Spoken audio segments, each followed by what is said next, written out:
Can you hear us? I can hear you. Yeah, it's just not great, so I'll just deal with it.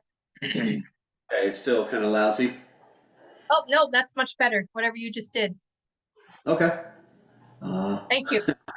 I used my amazing technical abilities, is what I did. Whatever you did, it worked. Item number 4 is debriefing the Button Up Veep event, which I really enjoyed. That was a lot of Yes. fun. And we had, let's see, how many? 2 members of the community Yeah. show up to take part. Yeah. Thank goodness we were there. Oh, You wow. know, I was talking during the past week to a woman whose name I can't remember at the Brandon Energy Committee. She reached out because there, I mean, 2 years ago, they had some events that were just super well attended. And this last year, everything has just dropped off Yeah. completely. And she said she wondered about our VEAP event. Yeah. And I said, we were overwhelmed with 2 people. Right. You know, I mean, Yeah. and we agreed, maybe the energy committees need to petition that we get some webinars or something on how to communicate, advertise, you know, because Engage the public. engage, yeah, because we're just not doing it. Yeah. Maybe they can help you with that. Last night's, Monday night's select board meeting, Ben appeared, and you're gonna set up an Instagram account through the town, Yes. through Valerie's administration. Yeah. So you don't need any passwords and all that, so that should help you out. But Do you use Instagram? what's that? Do you use it, Instagram? Huh. Once in a while, Yeah. gets me in trouble. Yeah. I don't use it, but I wish to remind everyone we're being recorded right now. I'm afraid. It's the only problem I have with my system at home. I go on Instagram and I try to send a text, I have to restart my phone. So it's something to do with the Instagram thing. Huh. However, That's funky. Yeah. But anyway, that'll give us some access. That'll help. Right. Yeah. yeah. Good. And that was Ben's idea. Yeah, Yeah. yeah. To do that, because for the energy committee to get more. Yeah, Ben. Apparently we have to have whatever we're gonna post approved by Valerie Okay, Right. prior, so, Yeah. makes which sense. is fine. Yeah. You know, Fair enough. it's gotta maybe keep us out of trouble. Good luck with this guy. Yeah. That's right. I used to be in charge of programs for the public at what's now Echo, and it used to be the Lake Champlain Basin Science Center. And I found what really drew people in, the only stuff that drew people in were like arts and crafts projects. People would come in droves for arts and craft projects and live animal displays. Oh, yeah. Those were the winners. Yeah. So everyone bring their dog next time we have one of these. Maybe we need to get a panda, they're supposed to be a really big draw. Oh, yeah, and they're going back to China, so we're gonna Yeah, get I that know. soon. There's only one left, I think. Okay, so something to. So it was, about- you know, I think also, Howden Hall was really a Has nice his place. hand raised. What, say again? I said Mike has his hand raised. Oh, Mike, sorry. Sorry, I know I don't live in Bristol, so I feel like an interloper, but I wanted to just interject that I'm calling in as somebody from SEAC, which is thinking about Addison County-wide things. And we've been working with this really interesting group in Massachusetts called Mass Energize, which are about 20 communities that are all doing things very similar to what we're trying to do within SEAC and what all the local energy committees are doing. And we're also in conversation with a super interesting, albeit possibly problematic, Silicon Valley startup called Canopy Climate. And they're doing also very similar things, working in larger metropolitan areas. So they're working in Boulder, they're working in the entire state of Oregon, they're working in Long Island. And one of the really interesting things that I like about getting connected with both of these entities is that there's a chance for all of us to get together and talk with each other about like what works and what doesn't work. So Yeah. I'm just putting out there that, you know, to the extent that it's interesting, we'd love for Bristol and the Bristol Energy Committee to kind of be part of whatever it is we're learning as we build these relationships with both this really great group in Massachusetts and this group that we're still thinking about that's doing all of this work in larger metropolitan areas. Which is just to say, like, let's not go it alone. Like, there's lots of people all over the country doing this, and we need to kind of figure out, like, how do we get people to wake up and start installing heat pumps and so forth. Right. Yeah. Great. Thanks for that, Mike. That's helpful. Yeah, Anything else about the Veep event, the button-up Veep event? Sophia Donforth reached out to me today and asked, just about feedback. She said that the people who did it, again, also said it was a lot of fun, but it was really small. And, she asked if we had any specific feedback as well as how did we advertise it? So, if anybody has any thoughts on that and want to email me, I can take, I can respond to her in a few days. Yeah, so do we have any feedback? I mean, I think we all filled out, I think we all filled we filled out the form. the survey. Yeah. I mean, it was just great. I think it was so good, and I just wished there were 30 kids there learning this stuff, along with teachers and maybe some parents. I mean, it would have been fantastic. It was such a well-run program and interesting, engaging. I wonder if our role now then is to go to middle school teachers and say, we did this, it was really engaging, it's really hands-on, there's a ton to learn, we want to recommend that you bring these folks into your classroom. Yeah. Well, if that's maybe our Yeah, next maybe move. that is the next thing. Yeah, so reach out to teachers somehow.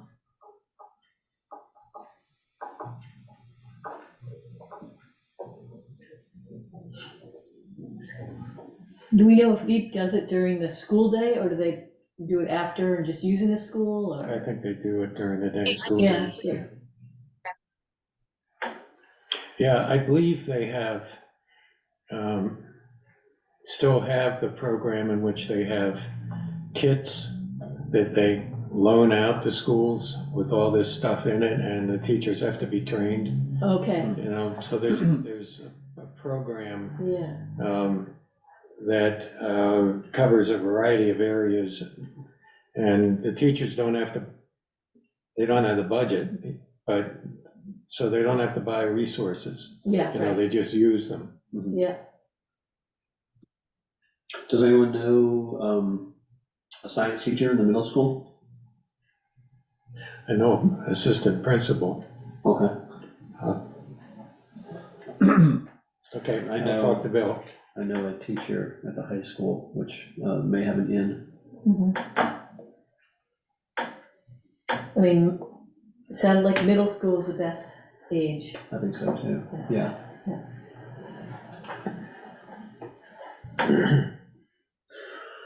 Okay. Parents of any age, Mhm. seriously. Mhm. I found on programs like this, oftentimes, the parents get more out of it than the kids. Oh, yeah, I mean, they're the ones who are gonna be able to actually do something in their own home, Yeah, Right. It's good for kids to learn about it and start understanding energy and heat and stuff like that, but yeah, the parents are the ones making decisions about how to button up their homes.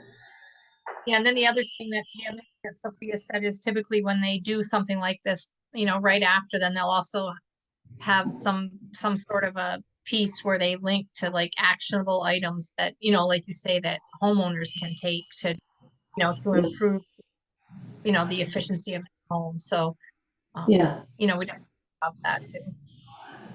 yeah, that's a great idea, after learning all that stuff, so what in your home? And I do, what can I do? So Yep.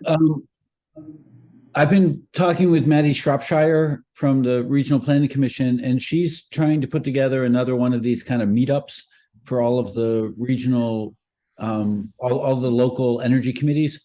And I'm wondering, in planning this out, it sounds to me like you had a really positive experience with Veep, and maybe we should get them on the agenda to sort of That's a figure good out how idea. they can Yeah. connect up.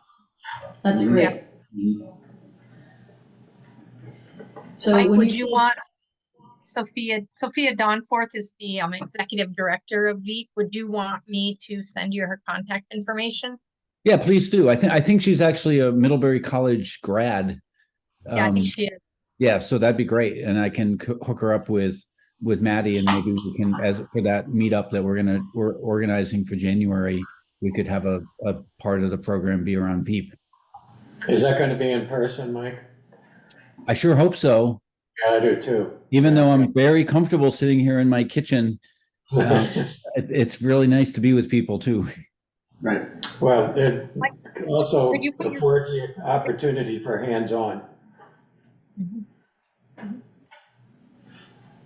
Allison, were you saying something there? Mike, could you put your email address in the chat, please?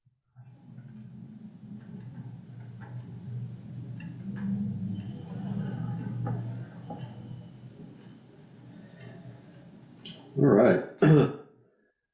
So get some good ideas for getting the good word about Veep out there. Anything else on this issue?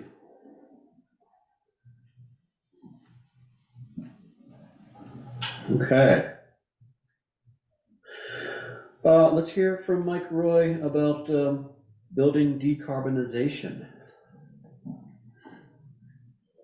So, thank you to Richard for sending along names, and we're busily having the students in Julie Beresneva's economics and climate change course interview folks from Bristol, Virgins, and Middlebury. So we came up with about 35 names of kind of pre-approved folks that we've spoken with who are willing to take the call, and then we gave another 55 names of people that the students had to cold call, which I think is actually okay, because that's part of the experience for the students, is to try to convince somebody to talk to them. Yeah. So it's all good, and they are. Let me just look in my notes.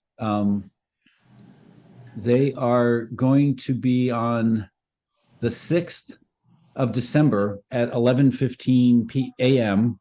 They're going to be presenting their findings at a poster session on the Middlebury College campus, and I can send around the logistics of how to get there.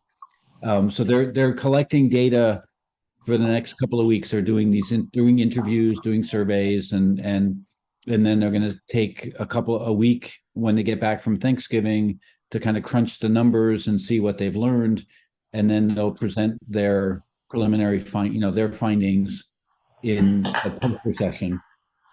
My sense is that we probably didn't reach quite enough people, and we probably want to do a little more surveying and interviewing, but this will be a really great first step at trying to get a sense of like what's going on in the heads of folks that are managing these big buildings, and what are their challenges, what are the resources that would help them.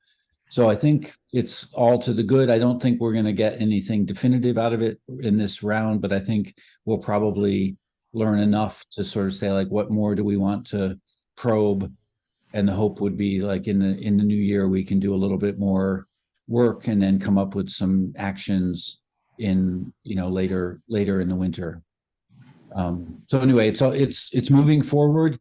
If anybody can come, we have email addresses for nearly everybody that was kind of pre-approved and was willing to be interviewed. So we're going to invite all of them to the poster session as well. That's And the hope, one of the theories I have is that people tend to trust people like themselves. And so the more we can get folks who are doing this to talk to each other about what they're learning, the better. Like when we show up with our little, like, thou shalt electrify everything, people are kind of turned off. But when the guy next door who's saving money by putting in heat pumps says like, I'm really happy I put in a heat pump because it's saving me money, that's a more compelling story. So hopefully what we'll get out of this is some really good stories and connections to get people to start talking to each other about how this stuff actually makes things better. Sounds great. Yeah. So come to the event if you can. Encourage anybody else. I mean, and I will say, it's early days. They're doing the data collection now, so it could be the case that it's a total bomb, like nobody returns their calls and we don't get a lot of data, and that'll be a little awkward. But it'll still be nice, even if that happens, it'll still be fun to like all be in a room together and talk to each other about what we could do differently if it doesn't go well. Mhm. Or it might go really well, and then it'll be great. Cool, Yeah. cool. You know, I should also confess that I gave Mike a bunch of names and addresses and so on, and I visited a lot of these people and got zero response. Yeah. Yeah. Ultimately, Yeah. some of it was corporate Yeah. Businesses in this, businesses, Yeah. yeah. I found the same thing. Buildings, actually, building owners with businesses or Mhm. The building owners, building owners. Yeah, Yeah. that's who I've had a hard time Yeah. contacting yeah. in the past. I was Yeah. frankly surprised Yeah, that at least some of the people that they never responded. yeah. So I'll tell you that the technique that I used was I took Friday afternoon off from work and I got on my bike and I just drove around Middlebury and I just walked into all of these buildings and I just said, who's in charge of the building? And and then explained what we're trying to do. And I got like 90% people are like, yeah, sure, I'd happily do it. And so I was, and it was actually kind of fun. I think my favorite moment, I was in the meat locker at Greg's Meat Market, Yeah. talking to the guy who runs Greg's Meat Market, and although that competes with being offered a beer from the guy who runs the Middlebury Discount Beverage Mart. So anyway, it's good fun. Like if depending on your personality type, it's actually really fun to just get out and walk into people's place of business and say like, hey, would you talk to me? Well, I met with the manager of Shaw's back in the bowels of the building. My goodness, what a depressing office the poor guy has. And he's such a nice guy. And I agree, the people that like that I talked to were wonderful and would be willing, but they're owned by a corporation. That's right. And that corporate people have no interest in it whatsoever, so. But I agree, I had some nice conversations. Isn't it because in a lot of cases, like take Shaw's, for example, the corporate people don't own the building. So wouldn't it be more in the intent of the people who own it, the develop, is it Pomerlows that own that? Yeah, we contacted them and Oh, I and they asked, have no. I asked the managers to contact them. They asked permission. And one of them did it right while I sat there. Typed out an email and no response. You know, people are busy, I guess. And also I think people might be suspicious of divulging information. Mhm. So.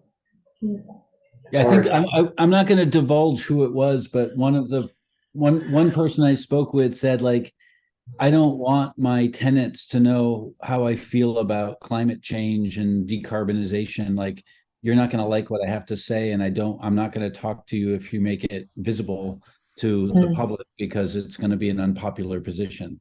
Yeah. Yeah. Wow. But this is good. Like, I think it was Malcolm Mandela who said, like, I never lose, I only win or I learn. So like it's good to learn these things that there are people out there, like either that we're learning that we have to figure out how to work at a higher level to talk with corporations, which actually would make a huge difference. Like if Shaw's as a corporation decided to commit that would be huge as opposed to like Greg's Meat Market, which is this tiny little thing. Mhm. Yeah, it all counts. Certainly, one of the things I learned was in some of these corporate buildings, there is no insulation. Yeah, They just spent no money on that.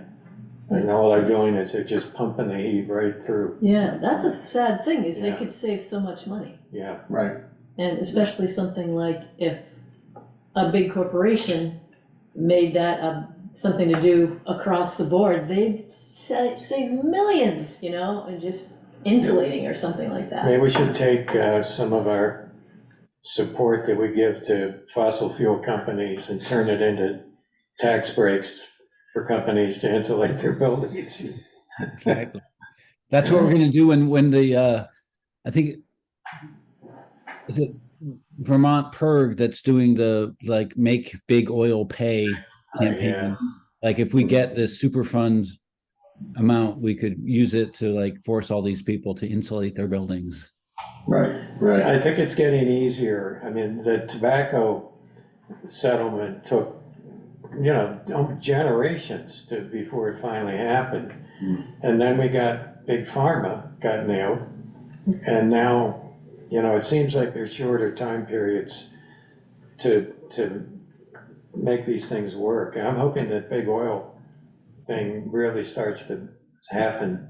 Yeah. I'm kind of hoping that the Inflation Reduction Act money coming down is the beginning of government support for that type of thing. Because I know for homeowners, for the next 9 years, there's some pretty significant tax credits going on for insulating and getting heat pumps, et cetera. So, if we can see that happening for corporate America, I think that would help. And Mike, just kind of riding on what you were saying about Nelson Mandela and people apparently being afraid to talk about climate change. A year or two ago, I heard it on NPR, so it must be true, that the studies show that the more people just talk about climate change, the more it's normalized. And people are leery about talking about it because they're worried about, getting opposition. But I think we just, without it being preachy, but just talking about it as fact and a problem that needs to be solved, I think, eventually get to a critical mass of people just, accepting and being on board. Yep, I think that's right. And I'm gonna roll item 11 up into our current conversation, because it really is part and parcel of Matt Sharp from Efficiency Vermont and I met with Floyd Davison, thank you. And we did have an initial meeting that was very good. I reported on it informally to you folks after Veep. But trying to set up a follow-up meeting, Floyd and his boots on the ground fellow and Matt and I are all very busy, so trying to get our schedules lined up. But Floyd is willing to share the data that they have about energy use in the school buildings in the Mount Abe district, and the square footage, et cetera, et cetera. And Matt and I have set ourselves the goal of sitting down with those data and crunching the numbers, and based on that, which of the school buildings needs the most attention in terms of energy conservation. So that's in process. I'm going to be a gentle nudge with Floyd and the other folks to see if we can nail down for a second meeting where we can actually get some data, some numbers to crunch. So stay tuned on that. That's great.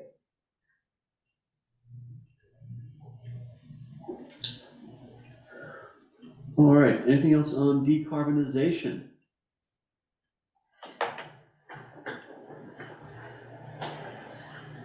Nope. All right. Window dressers, 2023. Yeah, we're just wrapping up. Our last build starts tomorrow in Bradford. In the state of Vermont, 4,600 inserts made, which is great. I won't tell you how many miles I've logged. I've gone to every build. I'm glad I have a hybrid. I'm glad I have a hybrid car. But it's been great working with everybody, working with a lot of amazing people and doing a lot of really good work. So it's really cool to see. I think Charlotte was successful. I mean, they got all their inserts made, and I know that they made inserts for, I think it was 4 or 5 customers from Middlebury. Um, so, yeah. So I don't know if anybody has any specific questions, but that's kind of where we are for right now. That's great. We're starting the ground running now, trying to get a few new teams for next year, and yeah, see where it goes from there. Is 4,600 a record number? I think it probably is for Yeah. Vermont, yes. Yeah, That's great. seems like I it's think been there was growing. 9,200 overall, so our, New Vermont and Maine are pretty much neck and neck in our total, so yeah. That's amazing. Yeah, it's Yeah. great. That's We've just been great. doing it like 3 or 4 years. 4 years. Yep. I wonder if anybody's calculated what a typical window insert saves in terms of energy usage. Yep, Is there? so a typical, average size insert is predicted to save 8.5 gallons of fuel Wow, Huh. per season, so that's a lot of fuel saved. yeah, it Hold is. on, I'll tell you what it is. Hold on. So say half of those are average. Well, let's just say they're all average size, because some are a lot larger than average. That's 550 gallons. Wow. That seems low. That seems low. Yeah, that doesn't sound right. Yeah, Hold on. No, I did the math wrong. Hold on. 39,610 gallons. So Wow, that's a lot. And so that, if you figure fuel costs $2.50, that's almost $100,000. I just saved, paid, I just paid 360 something. Oh, okay. So yeah, Yeah. Jeez. I think I paid $240 this summer. Are there data on how much what the R value goes up to on a window? Yeah, so we haven't ever done like blower. Is it called a blower door test? mhm, Yeah, that would We're tell you trying to air we're filtration. trying to get a grant so that we can do some really scientific calculations like that. We Okay. just have kind of some rough stuff, but I mean, yeah, there is some data. I can try to pull some of it together and share it with you guys just for That'd be info, but interesting. yeah. Okay. Yeah. Because A we're lot of trying to get it such that we're trying to get, some testing done such that people can take advantage of it on their taxes, because right now you need to have certain data to be able to take advantage, for tax purposes, to get like take credit for the energy savings for the window inserts, and we don't have that right now. So the only thing that I'm aware of is, Efficiency Vermont does give people $100 rebate if they get 3 inserts, which is helpful. yeah. But a lot of people have asked about, federal help. Nice. Have they developed a cat-proof edition yet? No, Yeah, we're close. We're close. We're working on plexiglass for cat resistant. Yes. There is a lot of talk about that, a lot of action. So I think in the off season there'll be a lot of work with that. Yeah, cat and toddler proof. maybe it has to be a dog scented plastic. Yeah, I was thinking of a dog image, There we go. Yeah. Yeah. And Doberman. rub them with Brussels sprouts to keep toddlers away from them. Toddlers with That pens. keep me away. That's right. No, broccoli keeps me away. Nice. Well, thanks for your work on that, Allison. Yeah, really, it's No worries. exciting to have the head honcho right here in Bristol. Yeah, no doubt. Can I be so bold as to interject yet again? I'm sorry I dropped out for a bit because my computer decided to crash, but I'm back. So one of the reasons I wanted to come to this meeting was to talk a little bit about the SEAC Navigator program that we are trying to launch. And we are quite successfully so far convincing many, if well, not most, but some, let's say some, and hopefully many of the towns of Addison County to give their MERP money, their $4,000 MERP grants to SEAC, so that we can pool all of that money to create this Energy Navigator program. And the Energy Navigator program, the idea is to provide kind of free energy coaching to people in Addison County. And we're also having some success talking to the Regional Planning Commission about how to, they have access to this block grant. And so it seems like we're likely going to get some funding from them to support this program. And in addition, we're talking to V-Light, which is this Vermont-based nonprofit that has funds to allocate for these kinds of efforts. And the thought behind the program is to find a way at the county level to provide coaching and consulting to individuals that are trying to find ways to save money and be more comfortable and live in a healthier environment.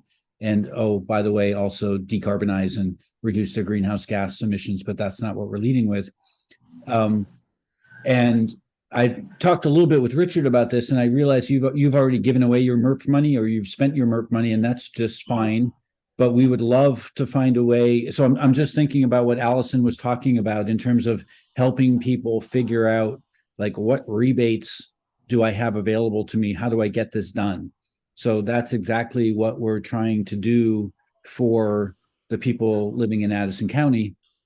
And so it'd be great to sort of find a way, and we're not quite there yet, but we're getting close to having a program that we're ready to launch.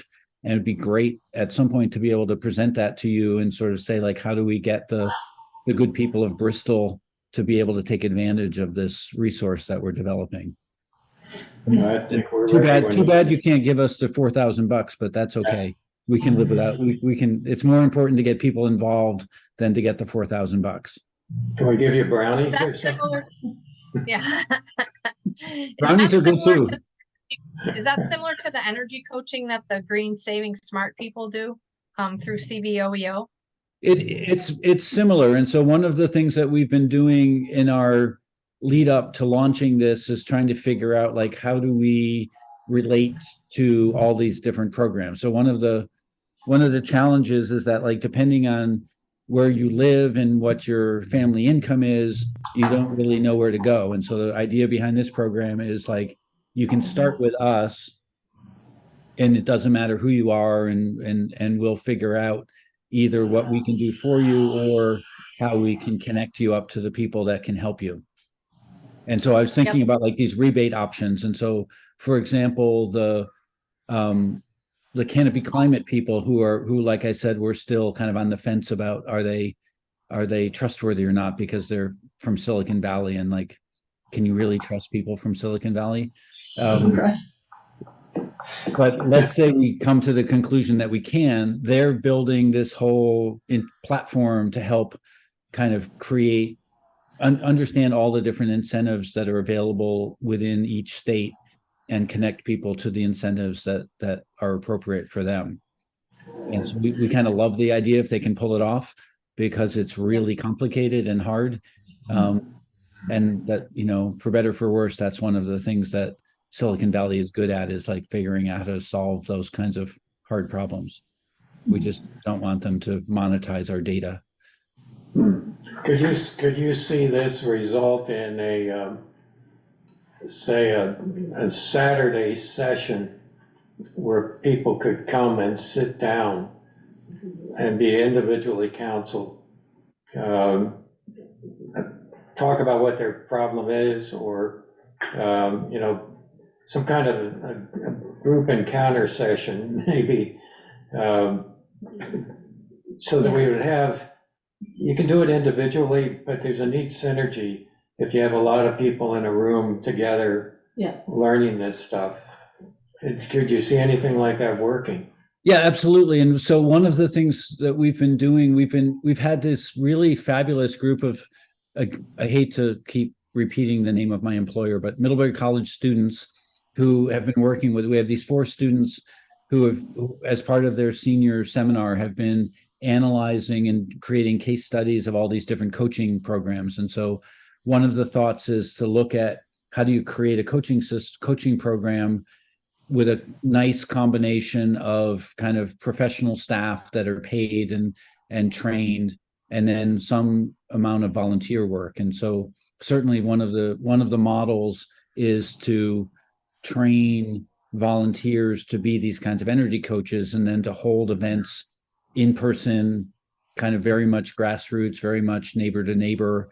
What are we learning here? How do we do this? How do we move forward? But backstopped by really great data and really, the kind of state of the art ways of thinking about how to get people to move forward with this.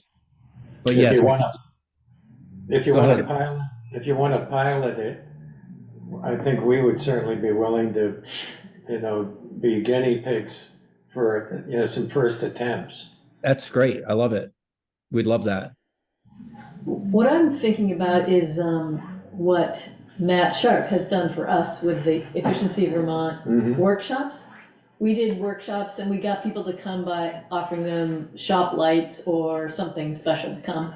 And Matt, being an Efficiency Vermont guy who was very, knowledgeable, he gave workshops on, what you might need to do, looking at a house and envelope and all that. And then people would ask questions. And so they'd get a workshop and they'd get a lot of advice there and handouts and stuff like that. And another year, he did stuff around wood heat and different kinds of heat. And so people came with all these questions. So I can see how it's really helpful, how people really enjoy it in a group setting like that. So what is different about this than what Efficiency Vermont could do? Or Efficiency Vermont just doesn't have the enough people to come out and do it in a community, so you're doing it, you're like getting trained to do it. Is that the deal? Yeah. I think some of it is bandwidth. Some of it is Efficiency Vermont, is more focused on efficiency than like getting heat pumps and solar panels installed. So there's a little bit of that. And then some of it is just thinking about the kind of continuous contact. And so what I've heard and like if Efficiency Vermont was great about like following up and like, how's it going? And Right. you said you were going to do this. How did you get it done? Well, how can I help? And so we're really thinking that we want to be the person that is kind of the friendly nudge. That's like, Yeah. hey, you set some goals. How are you doing? Can we help? What's getting in the way? So I think there's a way that, I don't want to say disparaging things about Efficiency Vermont, but it is ultimately a utility. And like, Yeah. and there's ways that kind of grassroots neighbor to neighbor communication is going to just land differently than when it comes from a employee of a utility. Yeah. And I have noticed that we aren't really doing it these last few years with Efficiency Vermont. We haven't been doing it. It was kind of more what was going on with Efficiency Vermont a few years ago, a number of years ago. Pre-COVID, really. Yeah, right. Yeah. So And this is great. It's what's needed for sure. And the other interesting thing is we've heard from that the state is anticipating millions and millions of dollars coming from the federal government, from the IRA, and they recognize that this kind of program is critical, like the last mile problem of like, how do you get your neighbor to heat pump? And so they're actually looking around for like, who's figured this out? Like, who's going to be able to help us? Because the state is not going to do this. Like, it's going to happen. It has to happen at a local level. And so we're really enthusiastic about the idea that we'll like figure out a model that could be extended out beyond, Middlebury, beyond Addison County, but retain some kind of local flavor to it, because the sense, everything that we've read suggests that it doesn't work when the messages come from outsiders, from, and that it's way more effective if it's neighbor to neighbor. Yeah. I think that's great. I feel I've been kind of missing that we haven't really connected with people as well as we used to. around this stuff. I kind of miss it. We do it a little bit at Harvest Fest, but we haven't been able to pull it off. Besides window dressers, that's been good, Right. but, And I so like, this is good. I'm sorry. Go ahead. I like the idea, and it makes a lot of sense to enlist local folks. And so what pops into my head is, for each area, what's the secret sauce? What are the magic words to get them engaged, willing to show up and come out? What kind of incentive do we offer to them? Reward? That's, I don't have answers to those, but those are the questions that pop into my head. Right, and the reason I wanted to be here tonight was just to say, like, you don't have to go it alone. Like, we're doing this. We're talking in all these other towns.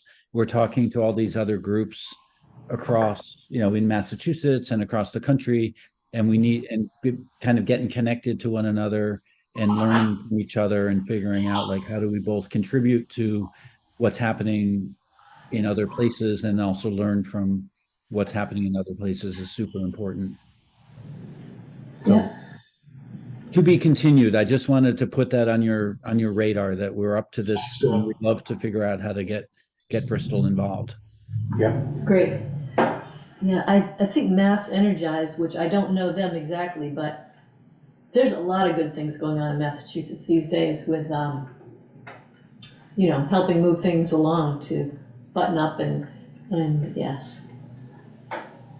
Sorry, I just wonder if we can get electric utilities to donate $100 gift certificates to people who have heat pumps. They're willing to present and talk about their heat pumps. dinner at the Bobcat. Dinner at the Bobcat, yeah. Yeah, Love it. Something like that. Love it. yep. All right, great. Anything else on MERP? Mark, yes, December 20th, we will be doing the building assessments. And I've been playing phone tag with the engineer who's going to be leading it just to get some details straight, but we're going to do 3 buildings. We're going to start at 8 o'clock in the morning at the library. And this is a full assessment with blower doors and the whole business, a level 2.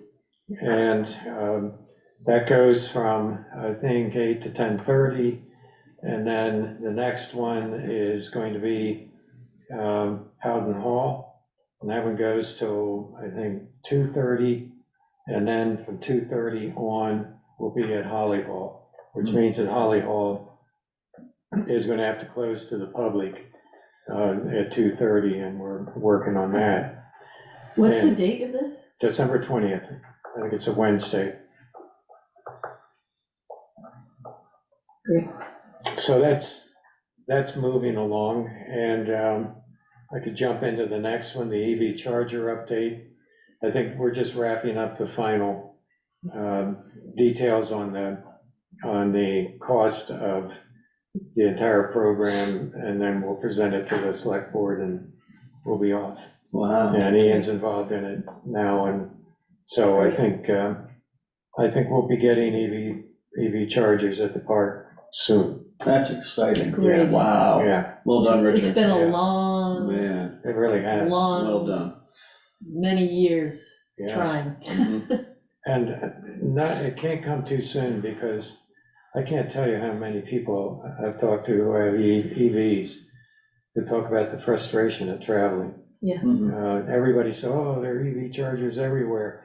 Yeah, they get there and they're broken, or they're frozen, or they're occupied, or, Yeah. I could tell you lots of conversations, because I've been pushing this stuff and talking to people, and they say, boy, we really need them all over the place. Mhm. And why Stocksboro got them years before Bristol, I'll never know. They got right on it. Yeah. Well, I think you talked about it. They also have a park and ride.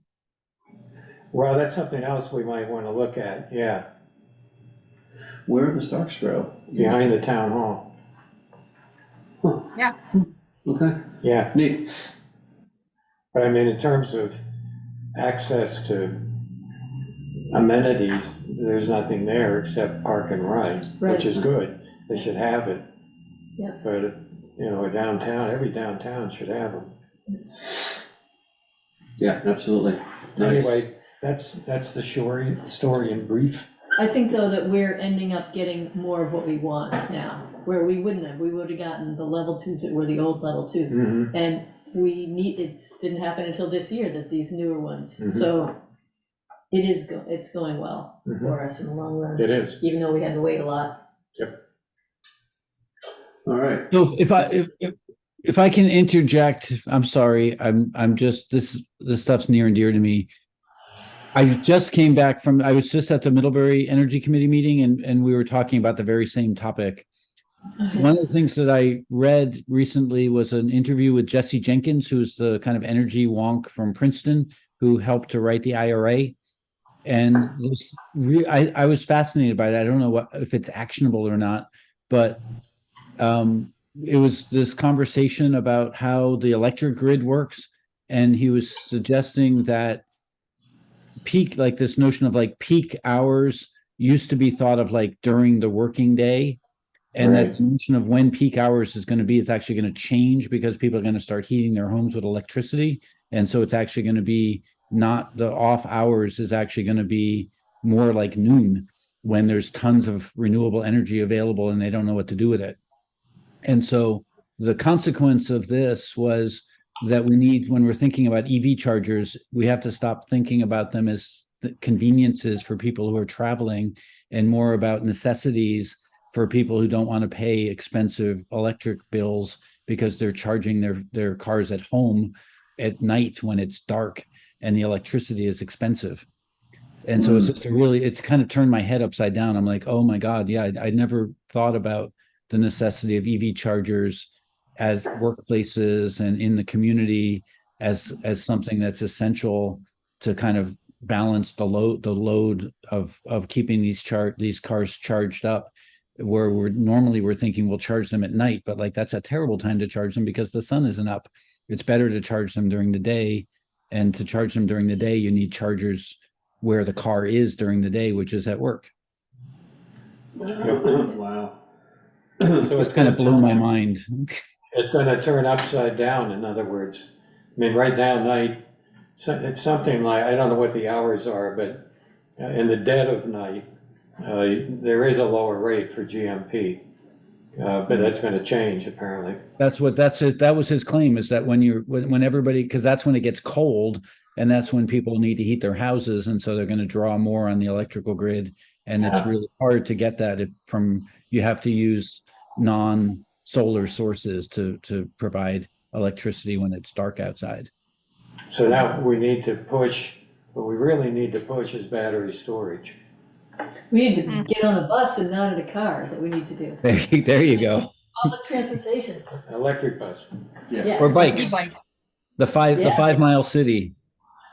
Yeah. Well, I have heard talk too about using electric vehicles like school buses in the middle of the day not being used, so they might serve, and also at night as battery storage. Yeah. And when average schmoes and schmoettes are not using their electric vehicles, using those as, storage. But yeah, I'm just thinking the hundreds of thousands of chargers that are gonna be needed for all these places of employment. That's crazy. Wow. It's longer. It's not. We're not there right now. It just was one of those moments where I'm like, oh my God, we have a lot of work to do. Yeah. We're trying to do it all at once. If we'd started in 1970. When Exxon knew that they were gonna blow the earth up with their gas. Yep. Yeah. Oh my And goodness. that we needed to switch, but they didn't wanna talk about it. They hid it. Is that a rare Thanks. moment? A rare moment of humans not using foresight? Yeah, Yeah, it doesn't happen often. Yeah, I know. Yeah. not much. All right. Thank you for that, Mike. That's really interesting. That's good information. Okay. The Bristol Energy Committee Instagram page. Which we have Ben to thank for that. Yes. Yes. Okay. I'm not on Instagram, but my wife is, so I'll ask her to sign up for it. And I'm sure it's fantastic. I've never been on, I don't know. Neither have I, we're all a bunch of Luddites. I know, exactly. I read books. Me too. I say in my most condescending manner. Well, there'll still be front porch forum and those kind of things. It's just for the people who are on Instagram, I guess. Right, right. Pretty soon we'll have a TikTok. And Ben, I think, said he would, kind of shepherd it. Yeah, Nice. yeah. Great, very nice. I mean, I think that the town last night at the select board meeting or whatever it was, Monday, it might be something that, yeah, right. He'll have to do whatever it needs to go on there, but it'll be kind of part of the Bristol. It's not our own thing, it's just gonna be something that can go on that website. Was that where part of the conversation they were suggesting Canva? I don't know what that is, but I think I remember writing Canva down, Yeah, whatever so that is. Canva is like a graphic design program for dummies. It's the kind of thing you can get into right away. Teachers use it like crazy. And I've been meaning to get into it, I just haven't had time, but my daughter uses it. She's a teacher, and she said, Dad, you need to try that out. It has all kinds of, clip art and images and ways to just quickly make documents, posters, things like that. And I think they were suggesting that Ben could use that Okay, in designing this oh, great, Instagram stuff. All right. Nice. I could put. Yeah, we use Canva a lot at work. Do you? great. Can we put, different people's heads on bodies and things like that? I think you can do pretty much whatever you want. Oh my gosh. We could have. The mind races. Yep, let's Yeah. get back to this agenda. Sally, as always, voice of Almost reason. And arbiter of good taste. Finally, I'm sorry, Energy Committee new members status. Some people expressed interest at the Harvest Festival about jumping on. Yeah, I reached out and I haven't gotten any replies, so. Yeah, Okay. Yeah. I'm sure everyone's really busy. It was just a fun idea when they saw us there at the Mhm. Harvest Fest. Oh, Mhm. we'd like to be a part of this. Right, yeah, Yeah, when are you gonna fit that in? yeah. I guess not. Yeah, But it would be great to get, to replace, to fill the spot where Mike was, and we haven't seen John much, so. Mhm. We're kind of Yeah. small. Stephen. Stephen. dropped as well. Wow, Stephen actually resigned. Right, yeah. Yeah, he formally resigned. So okay, yeah, have we asked him if he would. So we have two vacancies, yes? Stevens and Mike's? No, according to the town website, we have one vacancy. Oh, okay. Okay, so who do we actually do have? We have Richard, Carl, Allison, Sally, Ben, That's it. it's 5, and they're usually 7. So we have 2 spots. Oh, did you say John? Oh, John. John McCormick, yeah. He just Yeah. isn't here. That's right, yeah. Yeah. Yeah. Okay, So we have, vacancy. We'll have to check with him and see what his thinking is, because, he came a couple of months ago Yeah. and suggested that he might get off, but we said he didn't have to, Right. but maybe he, yeah, so I'll contact him. okay. He and I usually are in contact at least once a week, and that hasn't happened in quite a while, so. Mike has just said that he sees John on the Zoom screen right now, so, John, you there? John, are you there? He usually calls in, he's Right, usually not on the right, screen. Yeah. Oh, okay. Sorry, I'm just gonna goof around a little bit here. Yeah, John's John, on the oh, that's a list different of thing. participants. John McCormick. Yeah. Yeah, I'm gonna ask him to unmute. Hey, hello. Oh, that's Jono Chapin. Hi, Jono. Happy to hear from you, but we're looking for John McCormick. Okay. How you doing, man? Thanks for joining the meeting. Well, Checking in. I'll try and catch you with a quick question when we get to the end of the agenda. But hopefully John will respond. Well, go ahead with your question, Jono. Yeah, You had window dressers on the agenda, and I looked on their website. As far as I can tell, I believe there is a workshop maybe as close as Charlotte. Is that something you're aware of? And unfortunately, a cat went ahead and clawed the Sorry. insert, two of them. So Sally knows that we were working last year. I went down to Middlebury and got one repaired, and I thought I was going to be good for 5 years or more. But lo and behold, the cat took Yeah. out two. So according to Allison, actually, Allison, I'll let you take this one. Well, basically, Yeah, so- it's done. Go ahead. Yeah, I mean, so the Charlotte build is done for the year. There's an option that I actually work for window dressers, so I will have some materials that I can set up a little workshop in my basement, and I could actually rewrap that for you during the winter if you wish, or you can wait till next fall. It's up to you. Wow, that would be amazing to do it. I'm gonna guess maybe after January when you say this winter. Yeah, or maybe in December. Oh, that would work out well. That would be fabulous. I didn't even know that could be a possibility. So I'd be excited for that. It all depends on who you know. Apparently.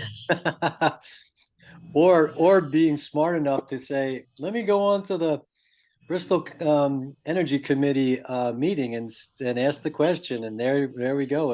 That's about as good an answer as I could have ever imagined. yeah. Yeah, great. really, that's phenomenal. I'm assuming that since you bought an insert before that I can find your contact information and I'll email you. How does that sound? That sounds right. Yeah, it's Jono, Jono Chapin, Chapin. I should be in their files somewhere. Okay, I will look and I will email you. Wonderful. All right, fabulous. Thank you so much. And Jono, being a wise guy earlier, I asked if they're working on a cat-proof version, and Allison said they are with a plexiglass. So wait for that. Yeah. Yeah, I will wanna- say that having to strip the one from last year, that double stick tape was a nightmare. And I kind of offered a suggestion back to window dressers that there might be some thinking as to knowing that these will have to get redone at some point in their illustrious life of just, doing its job. And so figuring out something with that peel back to redo them might be worthwhile, because that is a mess, that double stick tape to get it back to square one, to redo It them. works good though. It holds them together. Well, no Yeah. doubt about it. And I'll endure it because I or maybe culture is cat proof my house. Plexiglass in front of the inserts. Yeah, that's it right there.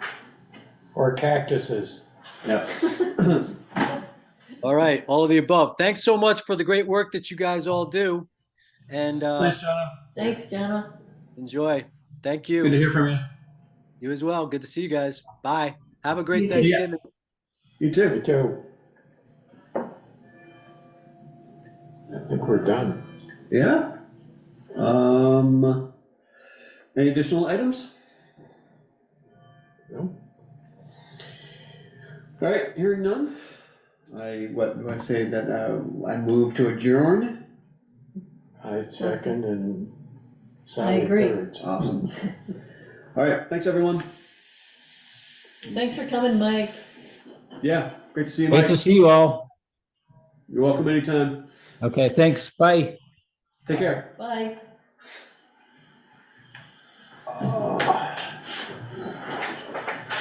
All right. Mike is a mover and shaker. He's Yeah, he really involved in is. so Yeah. many. See Take you, care. Jeff.